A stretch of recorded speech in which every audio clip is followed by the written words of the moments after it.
नमस्कार. श्री स्वामी समर्थ. पुन्हा आज मी कविता तुमच्या समोर घेऊन आली आहे. एक आगळी वेगळी मराठमोळी कविता. कवितेचं नाव आहे सामर्थ्य लागतं. ऐका तर मग.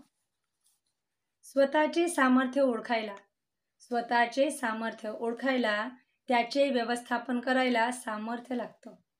स्वतःचे सामर्थ्य ओळखायला, त्याचे व्यवस्थापन करायला सामर्थ्य लागतं. वाटेवर एकटंच चालताना, वाटेवर एकटं चालताना वादळांना सामोरे जायला सामर्थ्य लागतं. वाटेवर एकटं चालताना वादळांना सामोरे जायला सामर्थ्य लागतं. दुरावलेल्या आप्तजनांना, दुरावलेल्या आप्तजनांना आपल्यामध्ये सामावून घ्यायला सामर्थ्य लागतं. दुरावलेल्या आप्तजनांना आपल्यामध्ये सामावून घ्यायला सामर्थ्य लागतं. सोपं हाजी हाजी करायला, सोपं हाजी हाजी करायला, प्रवाहाच्या विरुद्ध वाटचाल करायला सामर्थ्य लागतं. प्रवाहाच्या विरुद्ध वाटचाल करायला सामर्थ्य लागतं. सोपं आयत्यासोबत रायतं खाणं. सोपं आयतं म्हणजे थालीपीठ जे असतं, आमच्या साईडला थालीपीठाला आयतं म्हणतात. तर सोपं आयत्यासोबत रायतं खाणं, कष्टाने मळा फुलवण्यासाठी खरं सामर्थ्य लागतं. कष्टाने मळा फुलवण्यासाठी खरं सामर्थ्य लागतं. आवडतं मागे कानगोष्टी करायला, कानगोष्टी म्हणजे चुगल्या. आवडतं मागे कानगोष्टी करायला, परखड स्पष्ट मत मांडायला खरं सामर्थ्य लागतं. परखड खरं स्पष्ट मत मांडायला खरं सामर्थ्य लागतं. आता या कवितेशी संबंधित एक व्यक्ती मला आठवली आहे, त्या म्हणजे आनंदीबाई जोशी, ज्या भारताच्या पहिल्या महिला डॉक्टर होत्या. तर त्यांची गोष्ट म्हणजे अशी की त्यांचा जन्म 31 मार्च 1865 रोजी झाला, कल्याण इथे झाला. आणि मग 9व्या वर्षी वयाच्या त्यांचा विवाह गोपाळराव जोशी यांच्याशी झाला. आता गोपाळराव जोशी हे जे होते ते आधुनिक विचारांचा त्यांच्यावर अतिशय प्रभाव होता. आणि त्यांचं असं एक स्वप्न होतं की आपल्या पत्नीने परदेशात जाऊन शिक्षण घ्यावं, डॉक्टर व्हावं आणि खूप काही शिकावं. तर ते तिला शिकवण्यासाठी त्यांनी सुरुवात केली. तर त्यांचं मात्र आनंदीबाई जोशी यांचं वय अल्लड होतं आणि ते शिकण्याचं वय होतंच, पण त्याचबरोबर ते खेळण्याचं बागडण्याचं वय होतं आणि त्या वयामध्ये लग्न करून द्यायचे, बालविवाह व्हायचा. तर त्यांचं अर्ध लक्ष खेळण्यामध्ये आणि घरचे कामं यातच निघून जायचं. आणि त्यांना त्या ध्येयाचं महत्त्व नव्हतं, कारण त्या ज्या पॉईंट ऑफ व्ह्यूनी त्यांचे पती त्या शिक्षणाकडे बघायचे, त्याकडे बघत नव्हत्या, कारण त्यांचं तसं बॅकग्राऊंडही नव्हतं. आणि पूर्वी मुलींना शिकवणं हे म्हणजे आभूषण मानल्या जात नव्हतं किंवा ते अभिमानास्पद मानल्या जात नव्हतं. ती एक वाईट त्रुटी मानल्या जात होती की जी मुलींमध्ये यायला नको. तिची शिक्षणाची इच्छा नको आणि झाली तर तिला शिकवायचं नाही, कारण मग पुरुषांपेक्षा जर वरचढ झाली तर मग ती पुरुषाला डॉमिनेट करेल आणि ती त्याचा आदर करणार नाही, अशी त्या पिढीची मनस्थिती होती. आणि आजही ती मनस्थिती पूर्णपणे बदलली असं मी म्हणणार नाही. कसं असतं, 50%च म्हणेल मी, कारण 50% भाऊ म्हणा किंवा 50% पती म्हणा, यांना नेहमी असं वाटत असतं की आपली बहीण आपल्यासमोर जायला नको, तर ती आपल्याला रिस्पेक्ट देणार नाही, मानसन्मान आपला ती करणार नाही. आणि पतीही असे असतात की त्यांना आपल्या पत्नीचं सुख किंवा पत्नीचं सुख नाही म्हणता येणार, पण पत्नीची जी प्रगती आहे तर ती त्यांना पूर्णपणे भावत नाही. आणि त्यांना असं वाटतं की आपल्या पुढे आपली पत्नी जायला नको, कारण त्यांचा दोघांचाही भाऊ म्हणा किंवा पती म्हणा यांचा इगो हर्ट होत असतो. आणि काही 50% असे पुरुष आहेत की ज्यांच्या भरपूरशा स्त्रिया आहेत, त्यांच्या प्रगतीमागे त्या पुरुषांचा हात आहे.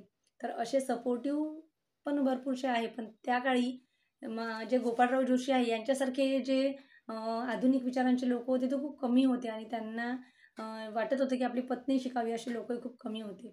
तर मग आनंदीबाई जोशी यांना काही रसच वाटत नव्हता शिक्षणामध्ये.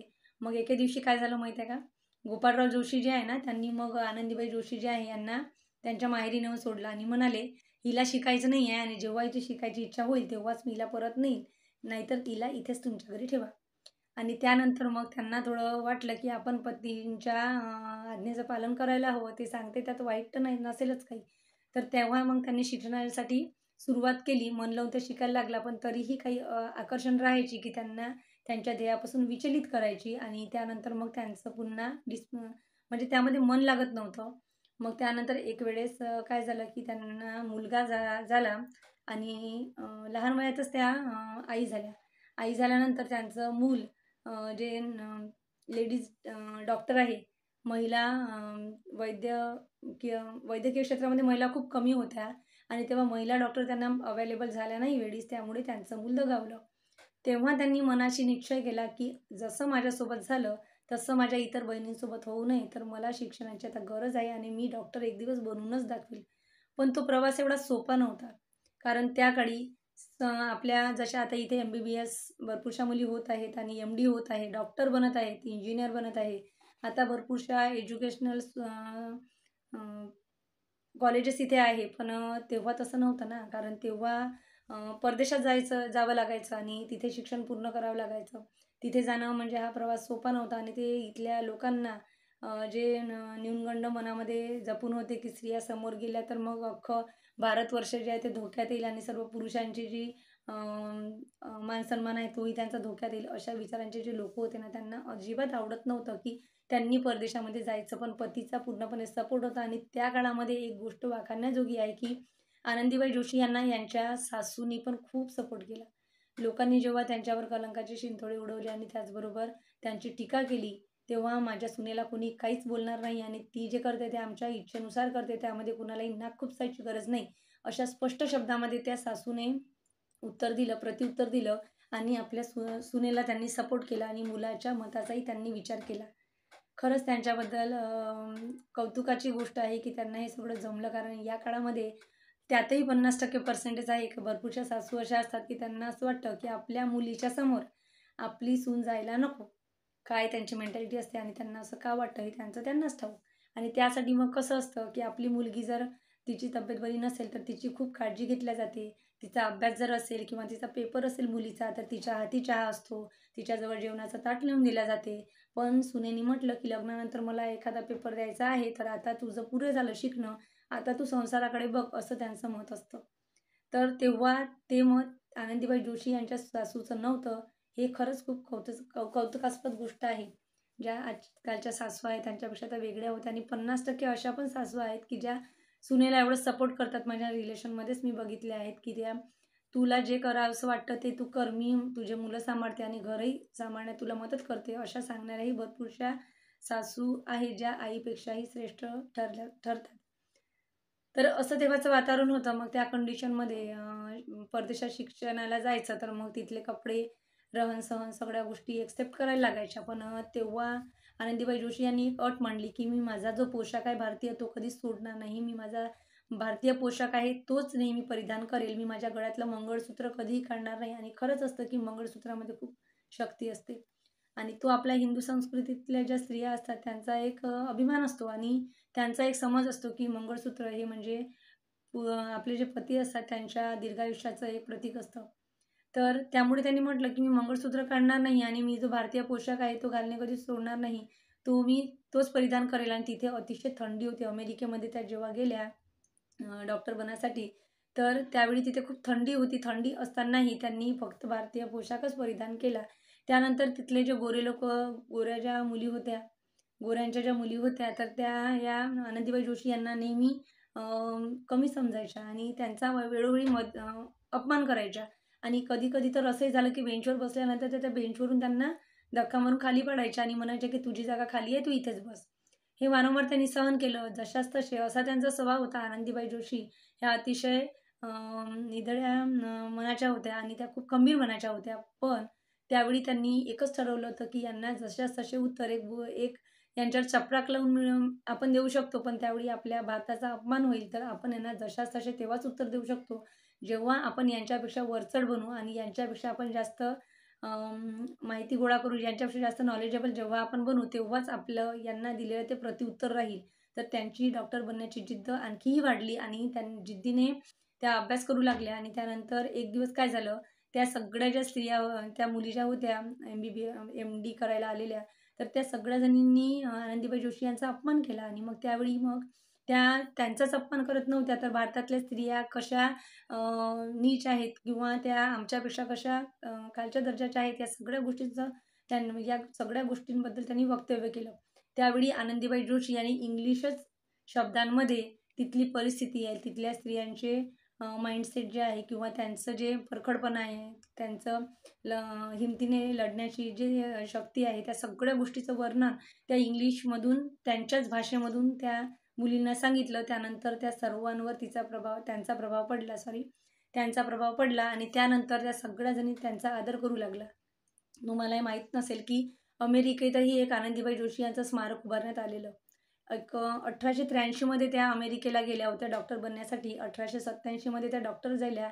पण परिस्थिती अशी होती की नॉनव्हेज त्यांना चालत नव्हतं आणि तिथे खाण्याजोगं एवढी काही अवेलेबल राहत नव्हतं. तर मग आलूच खायचे, तर मग कधी उपाशी राहायचं. असं करूनही त्यांनी आपली जिद्द कधीच सोडली नाही आणि एक दिवस त्यांनी त्यांचं ध्येय गाठलं. पण त्या दरम्यान काय झालं की जेव्हा त्या भारतामध्ये परत आल्या तर त्यांना कर्करोगाने अतिशय ग्रासलेलं. त्यामुळे त्या उर्वरित आयुष्य जगू शकल्या नाही आणि त्यांच्या ज्या वैद्यकीय क्षेत्राचा वैद्यकीय MDची पदवी होती त्यांची, त्याचा उपयोग ते भारताला पुरेपूर करून देऊ शकला नाही. पण एक आदर्श आपल्यासमोर नेहमीच उभं राहील की आपण नेहमी म्हणत असतो ना की या गोष्टीची मला अडचण आहे, त्या गोष्टीची अडचण आहे, माझ्यासोबत हा व्यक्ती नाही, माझ्यासोबत तो व्यक्ती नाही, असे एक्सक्युजेस त्यांनी दिलेले नाही आहे. कारण कसं आहे, त्यांचे जे पती होते त्यांच्यासाठी फक्त पतीच नव्हते, तर ते त्यांच्यासाठी एक उत्कृष्ट प्रियकर होते आणि त्याचबरोबर सर्वात उत्तम म्हणजे सर्वात चांगली गोष्ट म्हणजे ते त्यांचे सर्वात उत्तम आणि सर्वात बेस्ट मित्र होते. पण त्या व्यक्तीपासूनही दूर राहून त्यांनी विरह सहन करूनही आपला भारताचा जो भारतीय बाणा आहे तो तिथे त्यांनी सर्वांसमोर मांडला आणि भारतीय संस्कृतीची सर्वांना त्यांनी दर्शन करून दिलं आणि भारतीय संस्कृतीचा अभिमान बाळगला की सर्वांना सुद्धा भारताबद्दल आपुलकी आणि आदर वाटायला लागला. तर अशा होत्या आनंदीबाई जोशी. तर त्यांच्याबद्दल तुम्ही खूप काही नॉलेज गेन करू शकता. त्यांचं पुस्तक वाचा किंवा आनंदीबाई जोशी यांचा मराठीमध्ये एक सिनेमा आहे तो बघा. तर तुम्हाला आपल्या जीवनातल्या ज्या अडचणी आहे ना त्याचं त्या काहीच वाटणार नाही त्यांच्या अडचणीसमोर. कारण लोकांनी त्यांच्या घरासमोर माहिती आहे का, सगळ्यांनी चपला जमा केल्या आणि सगळ्यांनी त्यांना चपला मारल्या अक्षरशः आणि त्यांच्या संपूर्ण म्हणजे अंगण जे होतं अंगणामध्ये चपलांचाच सडा होता.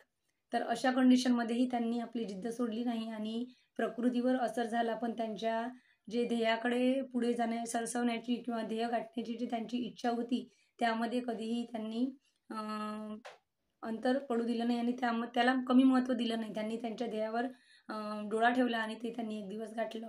तर आता यानंतर आपण जे म्हणतो ना कसं असतं माहिती आहे का, काही मी स्त्रिया अनुभवल्या आहे. आता मी स्वतःबद्दल खरंच स्वतःला खूप अभिमान वाटतो की आई आहे, वडील आहे किंवा मग भाऊ आहे यांची मला कधीच गरज भासली नाही किंवा त्यांनी मला कधीच मदत केली नाही असं मी म्हणणार नाही. पण याचा अभिमान मला नक्कीच वाटतो की आज भाऊ नाही म्हणून मी हे काम करणार नाही, आज वडील सोबत नाही म्हणून मी हे काम करणार नाही, असं मी माझ्या जीवनामध्ये कधीच विचार केला नाही. कारण कवी संमेलन व्हायचे आमचे.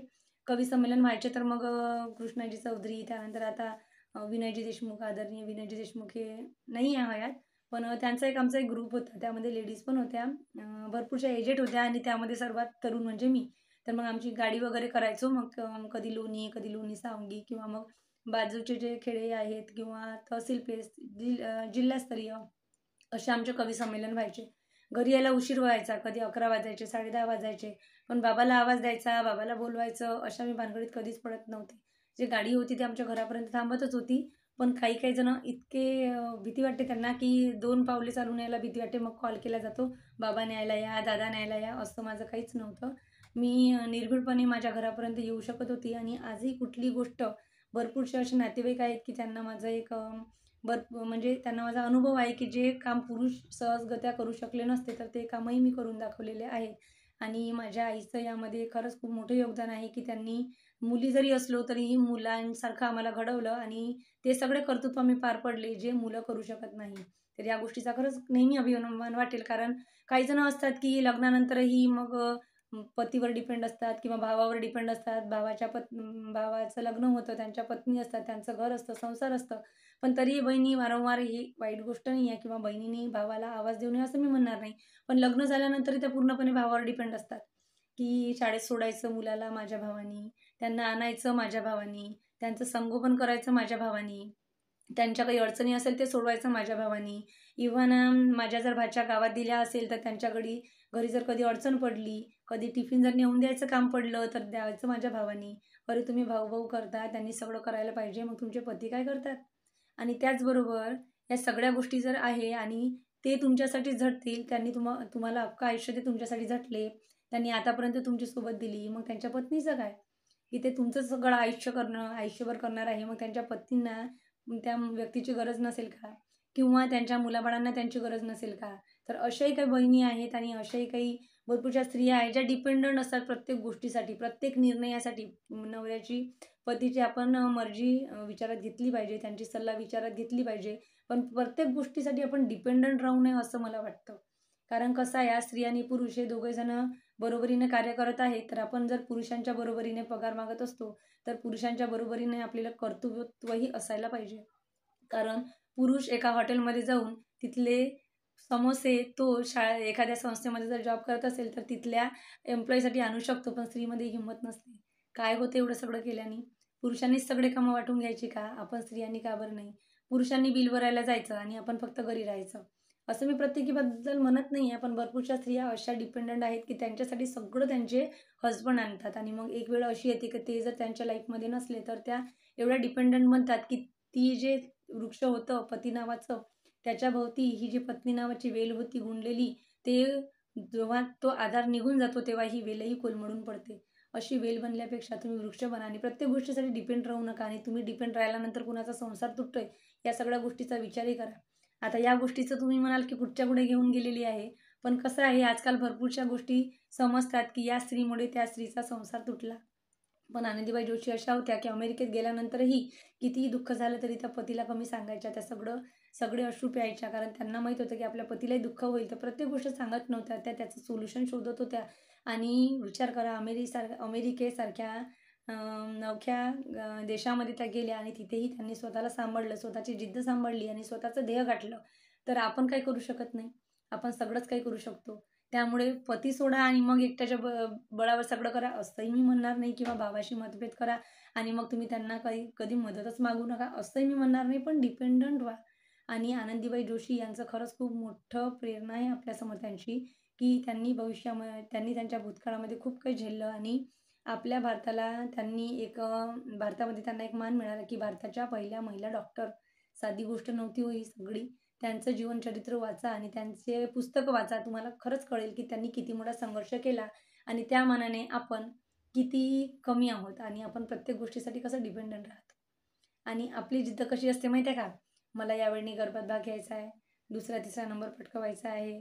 मग इकडे मुलं असतात, त्यांचं शिक्षण पाण्याचं काय? तर ते बिचारे मोबाईल पाहतात, मोबाईलवर आपला दिवस घालवतात आणि मग टीचरचा फोन येतो, तुमच्या मुलाचा काही प्रोग्रेस मला व्यवस्थित दिसत नाही आहे, काय होतंय त्याला? तर ट्युशनला तर जातो म्हणते मॅडम हा, काय करतो काय माहीत म्हणते. पण मुलगा ट्युशनला जातो, पण त्याची आई काय करते हेच तर कुणाला माहीत नसते. आईला काय पाहिजे असते? गरबा, त्याच्यानंतर जिजाऊ ब्रिगेडचे कार्यक्रम. स्वतःचं टॅलेंट आहे त्याचं युटिलाइज करा, ते जगासमोर मांडा. पण तुम्ही मुलांना जन्म दिला आहेत ना, ती तुमची चॉईस होती. तर मग त्या बाबतीत तुम्ही थोडं लक्ष द्या. कारण कसं असतं, मुलांना एका विशिष्ट वयात वळण लावणं आवश्यक असतं आणि ते जर वळण आपण लावलं तर आयुष्यभर आपल्याला त्यांना कधीही त्या गोष्टीसाठी वारंवार म्हणावंच लागत नाही. तर सुरुवातीचा वेळ त्यांना द्या आणि त्यांना एक व्यवस्थित चांगली सवय लावा. आणि तुम्ही आई म्हणून एक जागरूक राहा, तुम्ही एक पत्नी म्हणूनही जागरूक राहा. त्याचबरोबर इतर सगळे नाते सांभाळा, स्वतःची मर्जीसुद्धा सांभाळा. पण कशाला किती वेटेज द्यायला पाहिजे या गोष्टीचा नक्कीच विचार करा.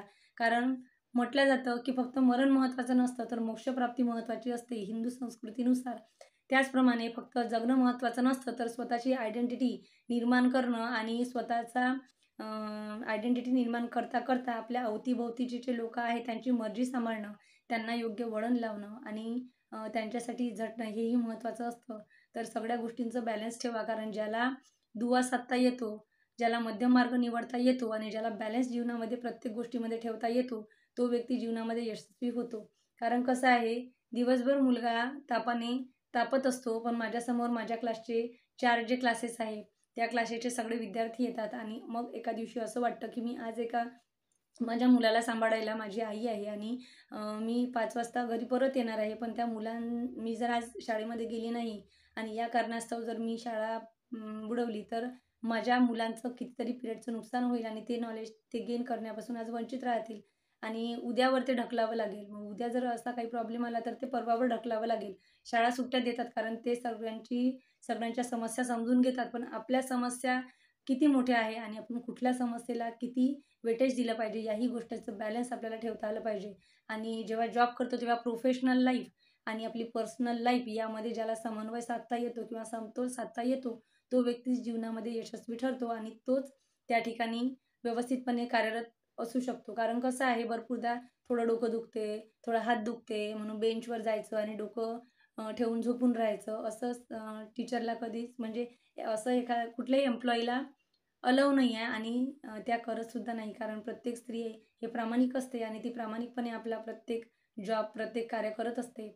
आणि काही अशा कामचोर व्यक्ती असतात की त्यांना अशी सवय असते. तर कसं आहे, कामचोर बनणे टाळा. कारण आपला जो एज असते ना, आपली जी एज आहे ना, त्यामध्ये विशिष्ट वेळ असते कमाई करण्याची आणि नाव कमावण्याची किंवा पैसा कमावण्याची किंवा एक इमेज कमवण्याची, सगळ्या गोष्टी कमवण्याची एक वेळ असते आणि विशिष्ट वेळेनंतर ती वेळ निघून जाते. तर त्या वेळेचा ना सदुपयोग करा आणि खरंच महत्त्व देणं समजा की कशाला किती महत्त्व दिलं पाहिजे आणि कुठे आपण कसा आपण आपल्या जीवनाचा समन्वय साधला पाहिजे, समतोल साधला पाहिजे.